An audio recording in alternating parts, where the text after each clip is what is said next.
umwanya Theo ahobera sheri we amuhobere rwose anashimira Imana umuhobere nta kintu bitwaye umwishimire umwakire hano nawe akwakira ahangaha amen amen amen amen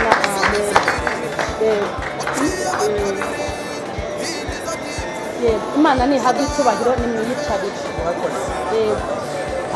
hanyuma ndifuza yuko kongera kwakira kandi turashaka kwakira mama wa Theo nawe nahaguruka basuhuze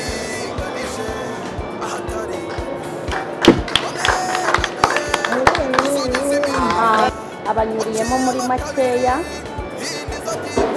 ariko Imana yarakoze uko mbonye okaziyo yo kuyivuga n'ukuntu Imana ari umupapa mwiza mba numva nabwira abantu ngo Imana ni nziza abikomojeho urugamba rwo mu busore ni nk'urugamba rwo mu bukumi nyine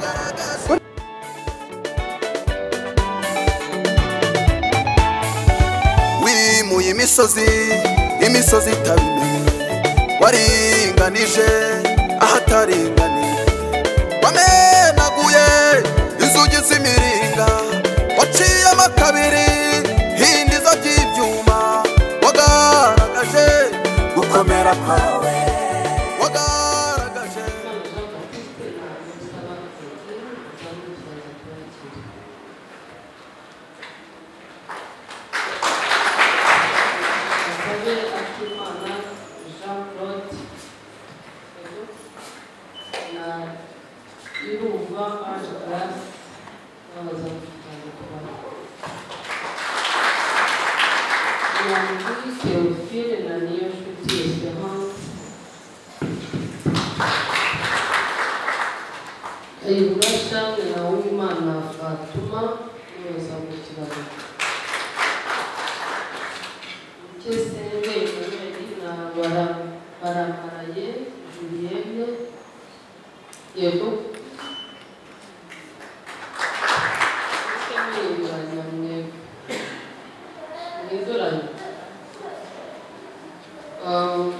Ishimwe Boris na Mukamana Chantal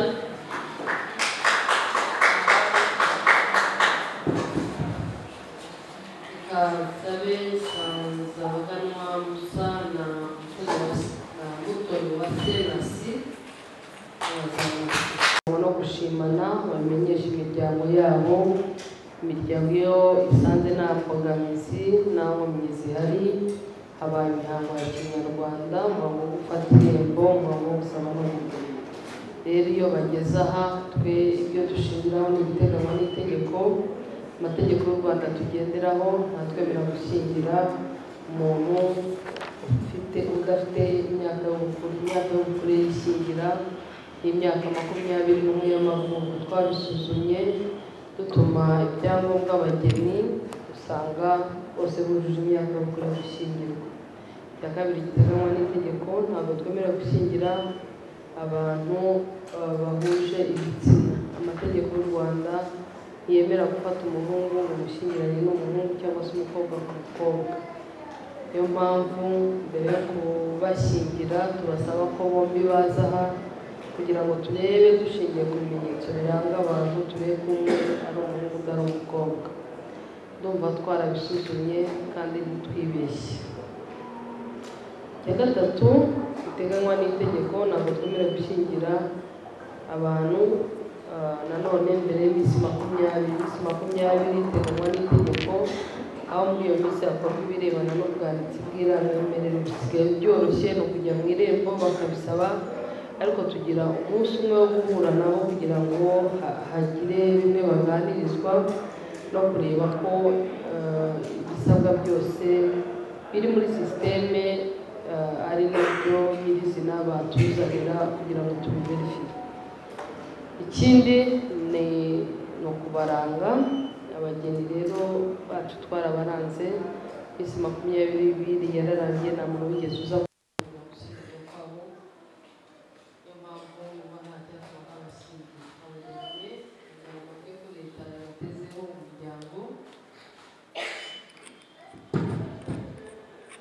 Santa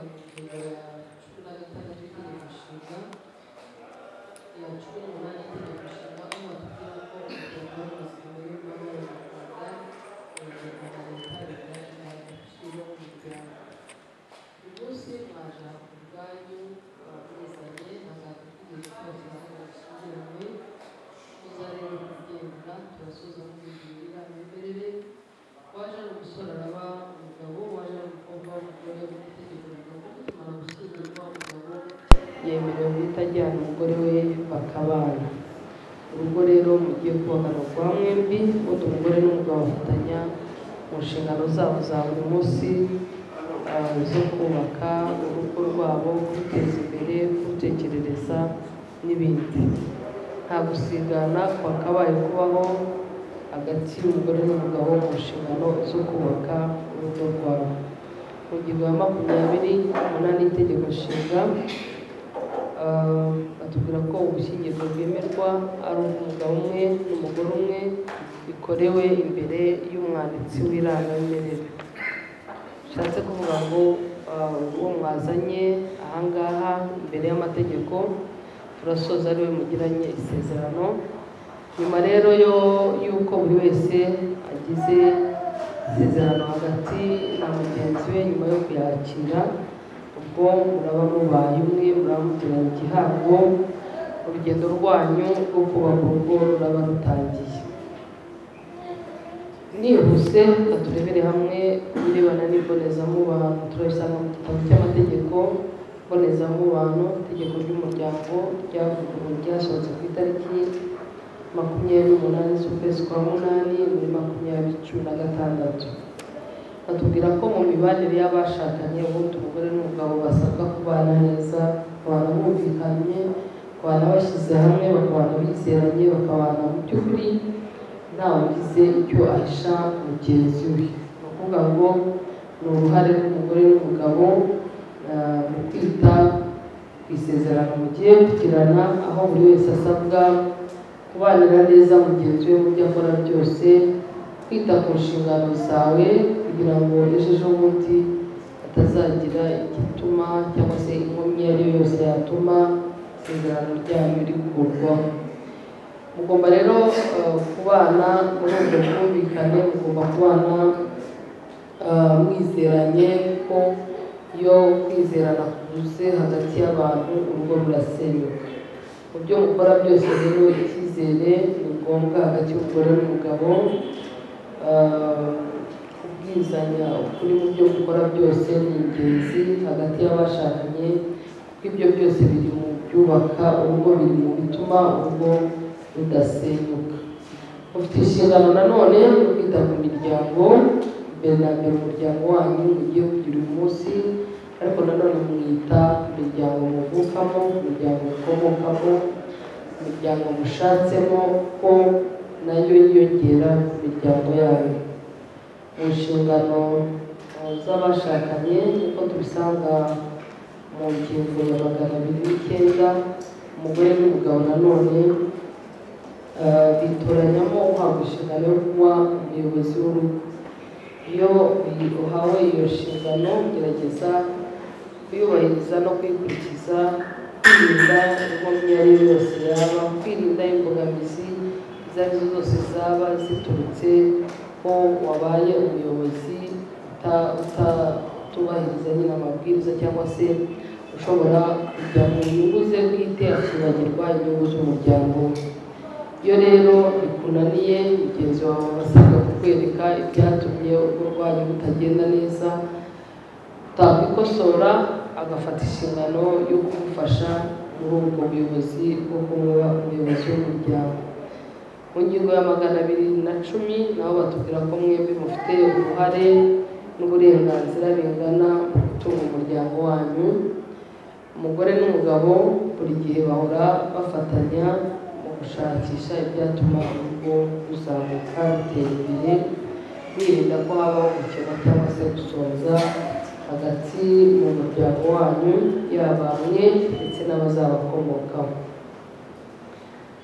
Mu mibanire y'abashakanye habamo kuganira no kujya inama, aho mu by'ukuri iyo muticaye ngo muganire, iyo mutarebye ibishobora gukorwa mu muryango ngo mube mwajya n'inama, y'uburyo mubikora, icyo gihe urugo rwanyu ntaho rugana, urugo rurasenyuka. Mu byo mukora byose rero kuganira no kujya inama ni ngombwa, muharanira ko umuryango wanyu watera imbere utadindira. Mu mibanire y'umugore n'umugabo habamo inshingano yo kubyara no kurera. Umugore n'umugabo bafatanya mu burere bw'abana, by'umwihariko umugabo iyo akimara kumenya ko umugore we atwite, gerageza kumubungabunga no kumuba hafi, kumwitaho, kumufasha kugira ngo ejo bundi azakubyarire umwana muzima. Wirinda rero icyamuhungabanya icyo ari cyo cyose. Noneho umwana yamaze kuvuka, ababyeyi bombi baba basabwa kumufasha muri byose, yaba mu bitunga ubuzima bwe, yaba mu burere bw'umwana, yaba mu mibereho myiza ndetse no mu burezi. Ababyeyi bakomeza gufasha umwana igihe cyose bari ku isi. Inshingano rero z'umubyeyi zisoza iyo atakiriho, niyo mpamvu nongera kwibutsa ko mu byo mukora byose muzagerageze gufatanya no kuba hafi umwana, kugira ngo ejo bundi nawe nimukura cyangwa se nimutangira kugera mu zabukuru cyangwa se niba mutakiriho azabasha kwitunga no kwibeshaho. Nanone itegeko ritwibutsa ko mwembi mugomba kuganira amazina mwita abana babo. Uzirinde kubita amazina atari meza, amazina yabagiraho ingaruka, amazina bakwifuza guhindura bamaze kumenya ubwenge. Mu mibanire y'abashakanye habamo guhitamo uburyo bwo gucunga umutungo. Itegeko riteganya uburyo butatu: hari ivangamutungo rusange, ivangamutungo w'umuhahano n'ivanguramutungo risesuye. Ivangamutungo rusange ni amasezerano abashyingiranywe bagirana, kumvikana gushyira hamwe imitungo yabo yose yimukanwa, itimukanwa ndetse n'imyenda. Iyo muhisemo ubwo buryo muvanga byose, iyo mubashije kwimukana kubijyana mu rugo rwanyu rushya, iyo mutabashije buri wese abinyuza kuri mugenzi waho biherereye, kugira ngo mwembi mubigireho uruhare n'uburenganzira bingana. Uburyo bwa kabiri ivangamutungo w'umuhahano, ko ni amasezerano abashyingiranywe bagirana, kumvikana mbere yo gushyingirwa hagakorwa buri wese akagaragaza imitungo afite. Muri ya mitungo mukagira iyo mugena kugira ngo ibe iremezo ry'urugo, ibe umutungo mugiye guheraho muri urwo rugendo rwanyu. Hanyuma umutungo mubonye kimara gushyingirwa mucunga nk'uko ivangamutungo rusange ricungwa. Uburyo bwa gatatu ni ivanguramutungo risesuye, ni amasezerano abashyingiranywe bagirana bumvikana gufata neza urugo rwabo. Ku birebana n'imitungo nta na kimwe umugore n'umugabo bavangaho ngo bagabana inshingano z'urugo hashingiwe ku bushobozi buri wese afite. Uburyo butatu bwose leta yadushyiriyeho ni bwiza, guhitamo n'ukw'abageni. No mu byo umuntu ababaza ntabwo ibyo tukibibabaza, ahubwo amahitamo ni ayanyu, kandi uburyo buri couple yahitamo uze kubabera, uzababere uburyo bwiza. Uzirinde icyatuma musenya urugo rwanyu bishingiye ku mitungo, uzirinde intonganya za hato na hato zaba hagati yanyu bishingiye ku mitungo. Imitungo muzayibone ariko muzayibanemo neza.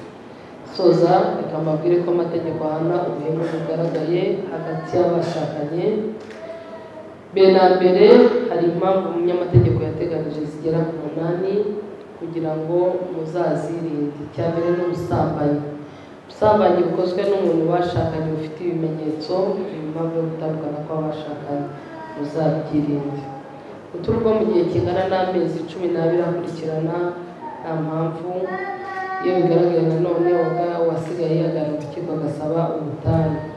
Buri wese azirinde kuba yatura. Guhamwa n'icyaha gishebeje, gukora amakosa bikaguhama ukumva ntiwakomeza kubana na mugenzi wawe. Nanone iyo bigaragaye ushobora kugana mukagana urukiko gatanga ibimenyetso mugasaba gutandukana. Kwanga gutanga imitungo rwo kumwe mu bashakanye, nababwiye ko mwembi mufite uruhare rwo gutanga imitungo urugo. Iyo rero hari uwanze gufasha mugenzi we muri iyo nshingano kandi afite ubushobozi, ibi impamvu yo gutandukana kw'abashakanye muzabyirinde. Ihohotera rishingiye ku gitsina, gukoresha imibonano mpuzabitsina mugenzi wawe mutariganiriye hakaba hari uwabikomerekeramo. Nanone iyo bigaragaye mugana urukiko mukatanga ibimenyetso mugasaba ubutane. Guhoza undi ku nkeke, guhora ubwira nabi mugenzi wawe amagambo atari meza ntabwo akwiriye mu rugo. Niyo mpamvu iyo rero hari ibije bibangama, bije bituma umutuzo n'umudendezo w'abashakanye ubura, ibi impamvu yo gutandukana. Uzabyirinde, buri wese azirinde kuba yahoza ku nkeke mugenzi we. Kuba umwe mu bashakanye ashobora gukorera ikosa mugenzi we akamuha igihe kingana n'imyaka 2 ngo yikosore, amugenzura bagafata icyumba cye undi icyumba cye. Iyo ya myaka 2 irangiye atarikosora kuri rya kosa w'umugenzura umunsi ku wundi, nabwo mugana urukiko kabereka ko mwitandukanije ku bushake mu gihe kingana n'imyaka 2 bakabishingiraho bakabaha gutandukana kwa burundu. Impamvu ya nyuma uko umugore n'umugabo bashobora kumara igihe kirenga amezi 12 bashyingiranywe ariko ntibabashe kubana. Nanone iyo bigaragaye mugana urukiko mugasaba ubutane. Ubundi impamvu ya mbere isesa isezerano mu rupfu, iyo habayeho kwitaba Imana kumwe mu bashakanye usigaye ababonye uburenganzira bwo gushaka iyo bikeneye. Ariko iyo yitabye Imana umugabo nta mugore yemerewe gushaka ataragaragaza ko wa mugabo witabye Imana yaba yarasize atwite. Niyo mpamvu iyo ukeneye wegera muganga ufitiye ubushobozi akaba yakwemeza ko nta ndamusigiye, ukaba wabona uburenganzira bwo gushaka. Ubundi isezerano mugiye kugirana riseswa no kuba hari uwitabye Imana hagati yanyu, ubundi mwakabaye mubana hazatandukanwa n'urupfu. Buri wese rero azagerageze gufasha mugenzi we muri uru rugendo mutangiye, muri uru rugendo mwinjiyemo. Uzirinde ibyabangamira mugenzi wawe, uzirinde inkomyi iyo ari yose yatuma urugo rwanyu rusenyuka cyangwa se isezerano mugiye kugirana rikurwaho. Reka soreze hano, murakoze.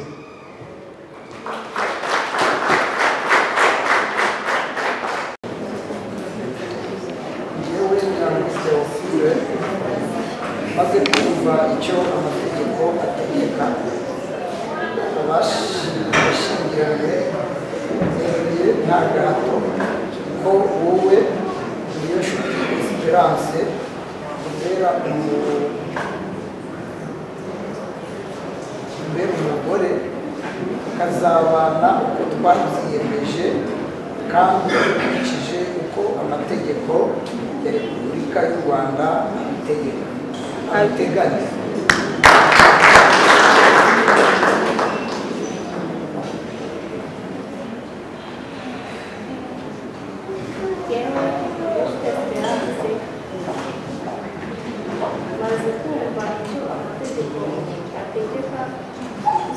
Abashyingiranywe nta gahato ko wowe Nyandwi Theophile umbera umugabo, tukazabana uko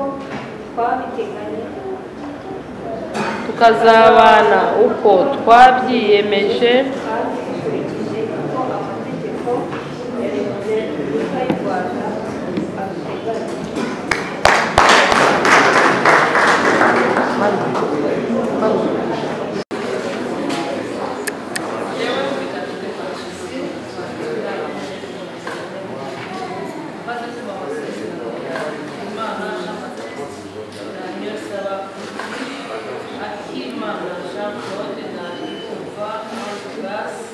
Nyandwi Theophile na niyo nshuti Kayihura Charles na Uwimana Fatima, Dukese Emmanuel na Baramaraye Julien, Ishimwe Boris na Mukamana Chantal, Sanzabaganwa Musa na Mutoniwase Nasi, Musabyimana Jean Bosco na Niyogakiza Akila, bagiri imbere yanjye mu ruhame rwa benshi, ishingiye kandi ku bubasha mpabwa n'amategeko, yemeje ko umuntu asubira n'uko amategeko abiteganya.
kwereka ko atari ibintu byoroshye. Ubu rero Theo we arabizi cyane na sheri we, ariko ndumva nifuza ko turabanza kwakira Theo na sheri we, nibo batumye duteranira hano. Turabakiriye rwose, nimuhaguruke nimubakomere mu mashyi. Hanyuma nge ndifuza ko muri uyu mwanya Theo ahobera sheri we, amuhobere rwose anashimira Imana. Umuhobere nta kintu bitwaye, umwishimire, umwakire hano nawe akwakira ahangaha. Amen, amen, amen, amen, amen. Imana nihabwe icyubahiro, nimwiyicarire. Hanyuma ndifuza yuko twongera kwakira, kandi turashaka kwakira mama wa Theo, nawe nahaguruka basuhuze.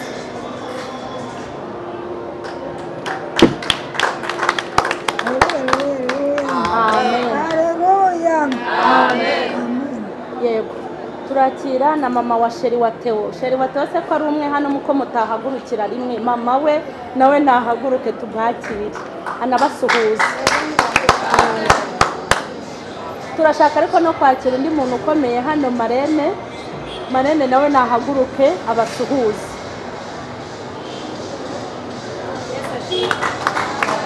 Amen. Nawe turamwakiriye. Hanyuma turashaka kubwira umuvandimwe wa Theo nawe nahaguruke abasuhuze. Amen. Hanyuma turasaba abantu baje baherekeje Theo nabo nibahaguruke badusuhuze. Amen, amen. Namwe turabakiriye. Abaje baherekeje sheri wa Theo nabo nibahaguruke badusuhuze.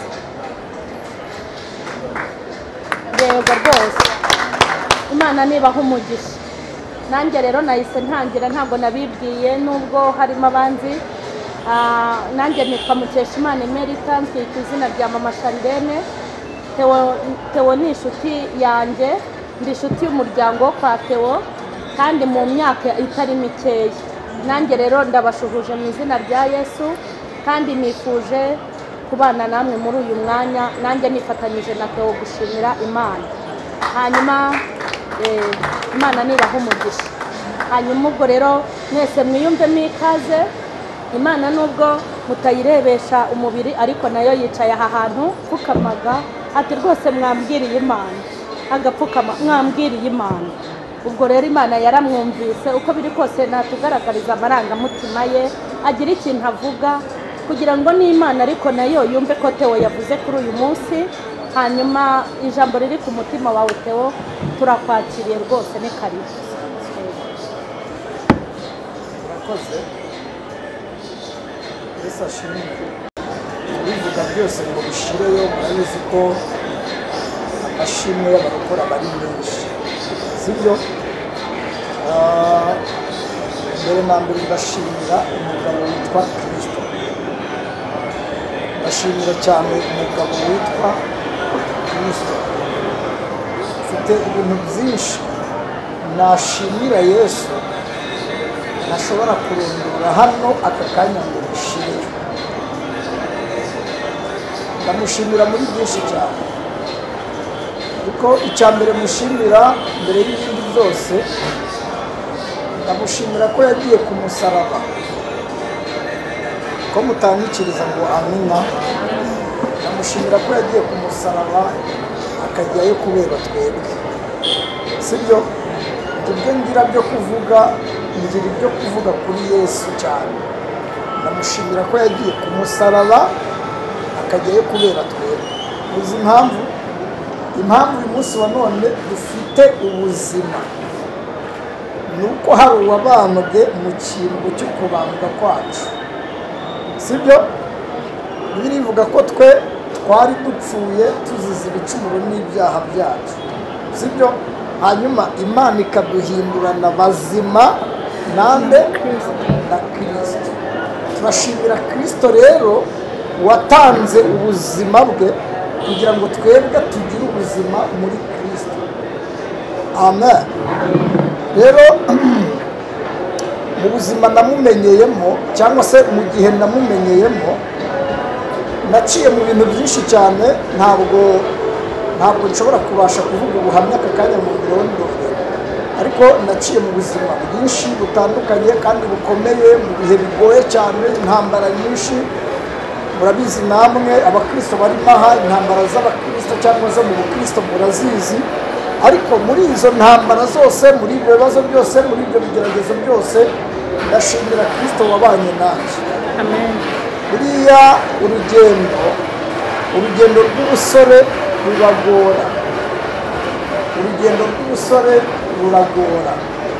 Hanyuma rero muri urwo rugendo utagize Kristo wo kubana nawe muri ubwo buzima bwa gisore, ndakurahiye wagwa nzira. Nibyo muri urwo rugendo rero rugoye, ruruhishe cyane, nta na rimwe Dawidi yaravuze muri Zaburi, yaravuze ngo nashize Uwiteka imbere yanjye. Aravuga ngo ubwo ari iburyo bwanjye sinzanyeganyezwa. Amen.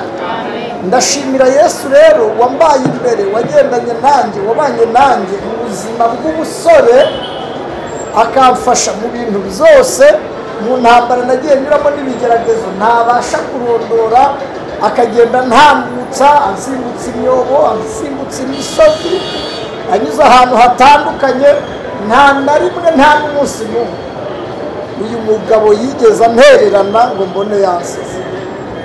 Ndamushimira. Muri 2007 nibwo naganiriye na Yesu, arambwira ngo nzakubakira urugo kandi rwiza rw'umugisha.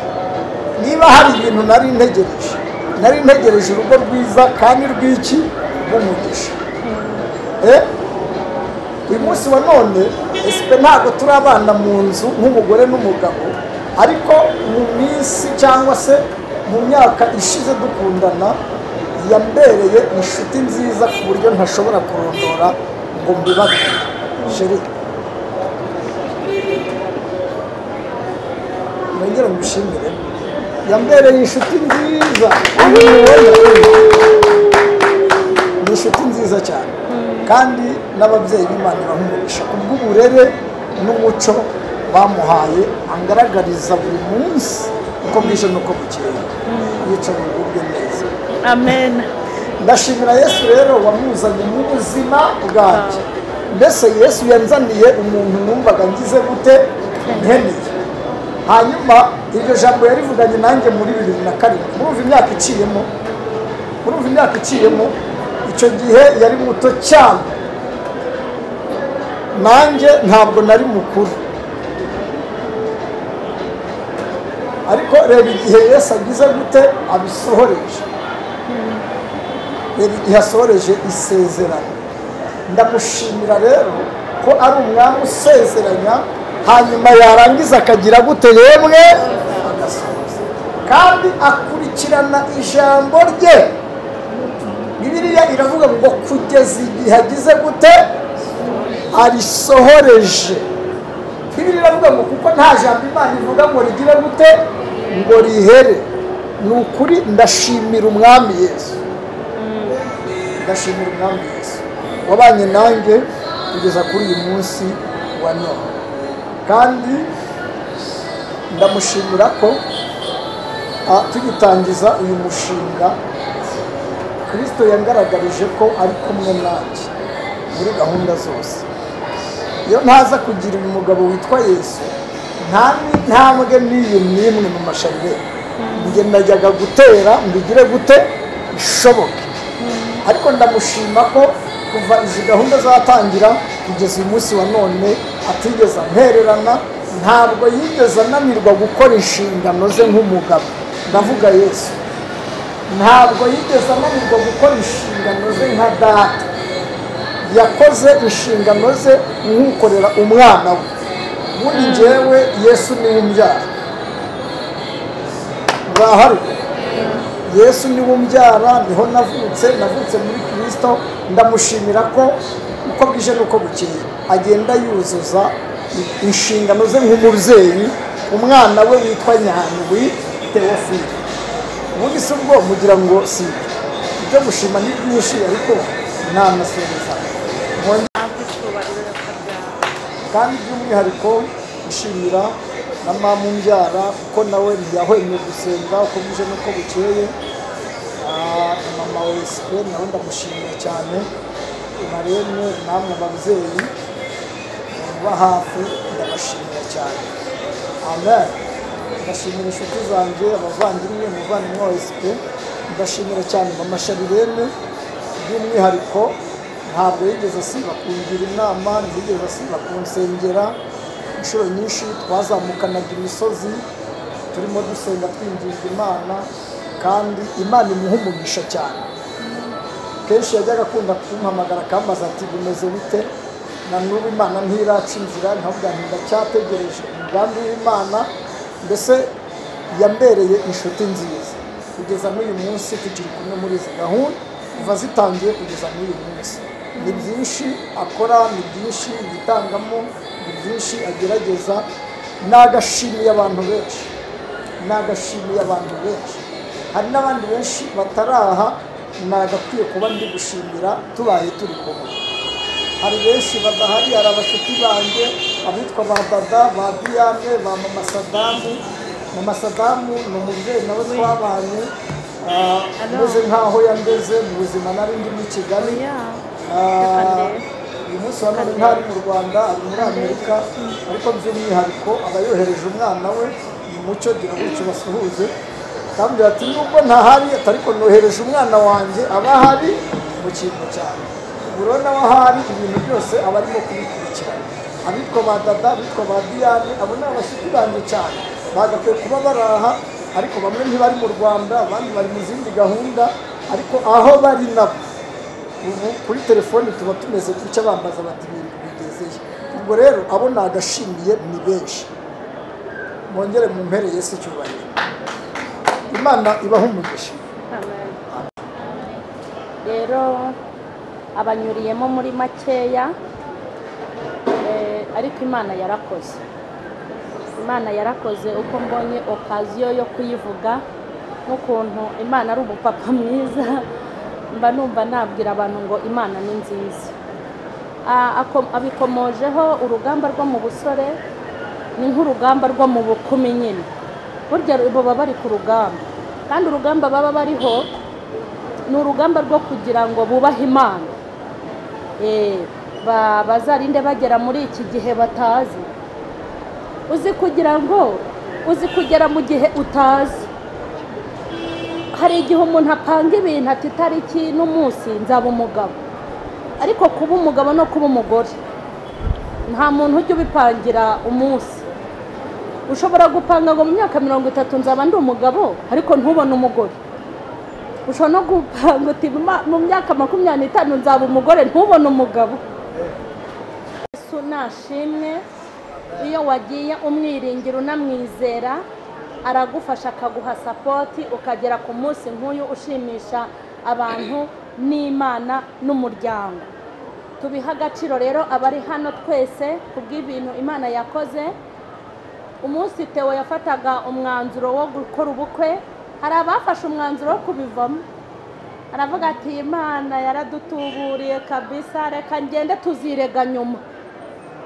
Umunsi yafataga umwanzuro wo kuvuga ngo ngiye kwerekanwa, hari abari baraye muri rogi kandi ari abarokore byabananiye.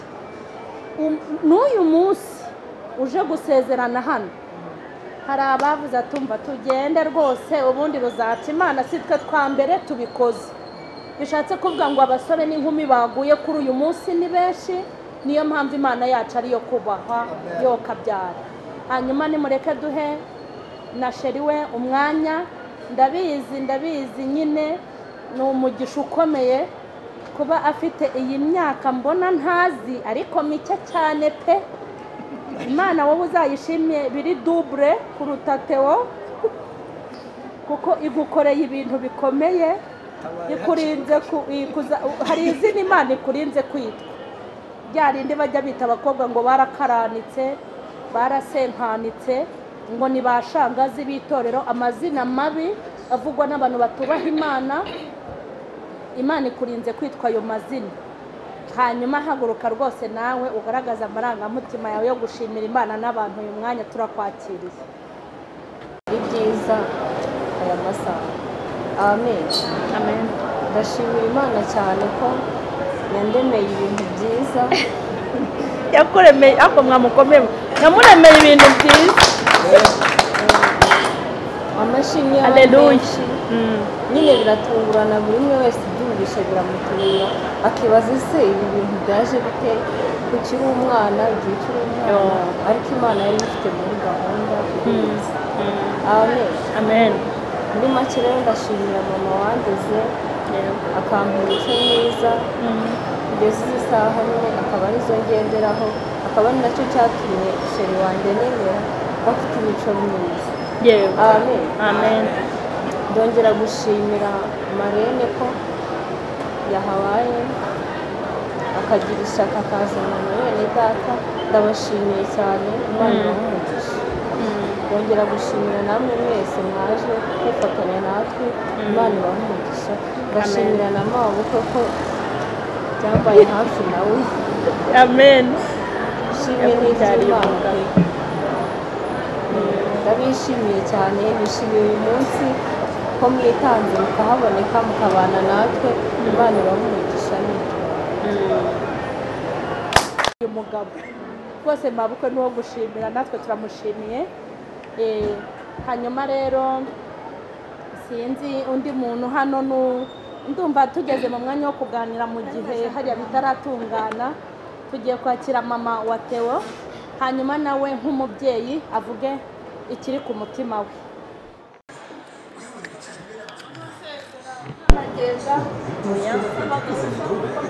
Ntabwo tukaguha hari ikintu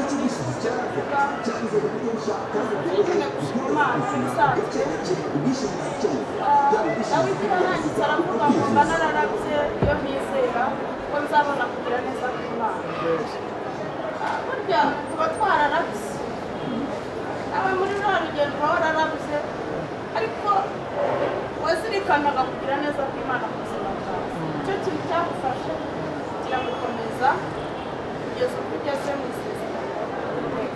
Imana ihimbarizwe. Hanyuma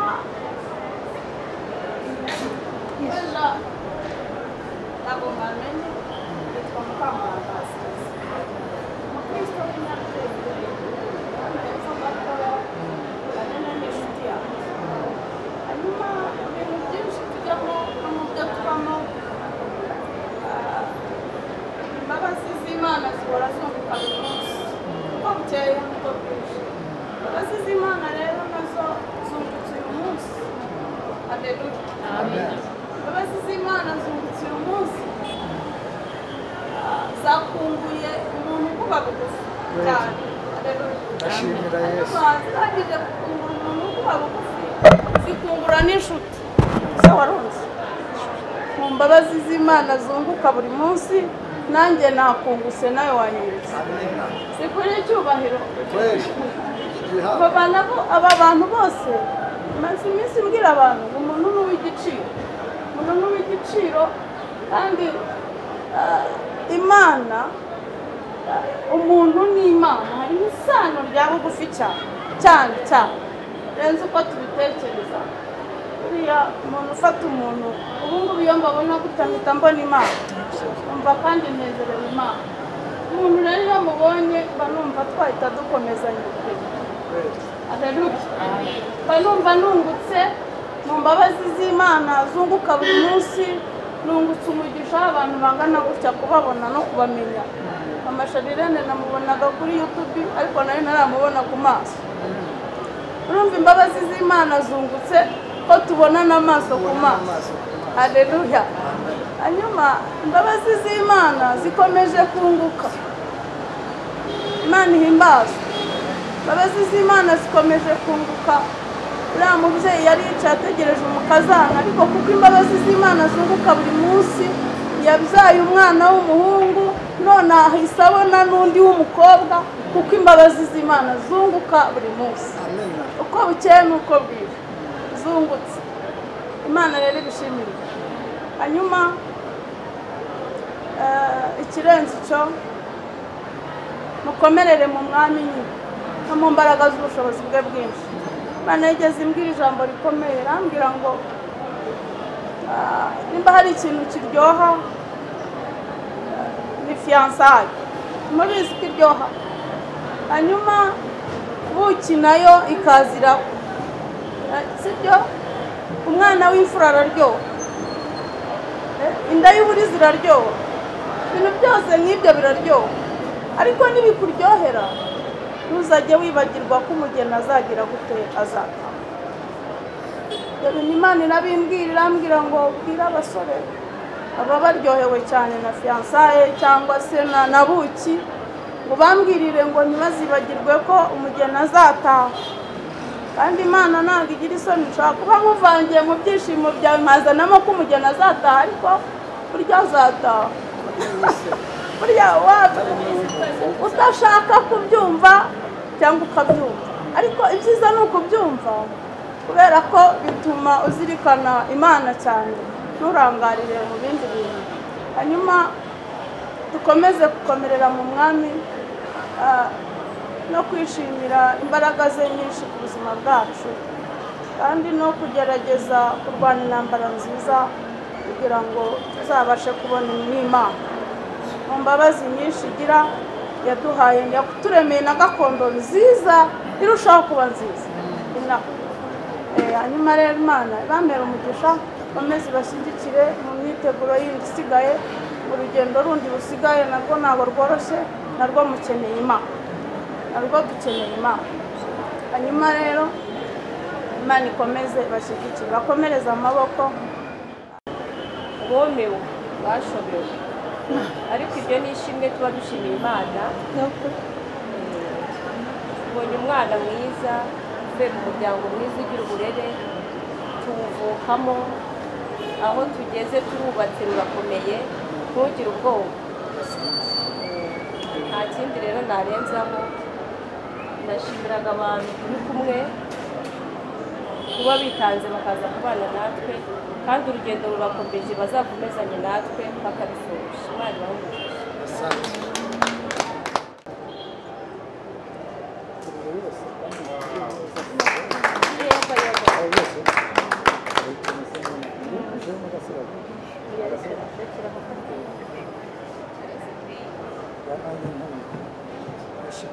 nawe mwongere rwose unatwereke ukuntu uzajya ubigenza muri bade mu bakomere mu mashyari.